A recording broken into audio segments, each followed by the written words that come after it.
እህቶቻችንም አልহামዱሊላህ ምንድነው ሂጃብ የማይለብሱ ያልገራላቸው ወደ ሂጃብ ተመልሰዋል በረመዳን ደፍራ አንድም እህት ጸጉሯን ክፍት ብታደርግ የለችም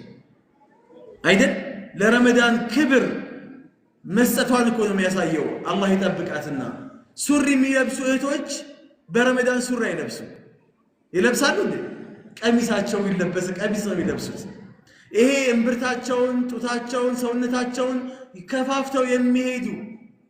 የቻይና ቃይ መስል ለንግድ ያቀረቡት ይመስል ልክ በዛ በልኩ የቀረበው የነበሩ እህቶቻችን አሁን የለም ተሰትረዋል አይደል ሚዲያ ላይ የምናያቸው በየቦታው የምናያቸው ተሰትረው ነው ያሉት ታዲያ ይሄ ነው የሚሻለው የሚበልጠው ይሄ ነው ወይስ የመጀመሪያው ነው የመጀመሪያው ይሻላል አሁን ነው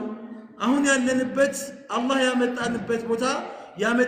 ቦታ ኸይር ቦታ ላይ ነው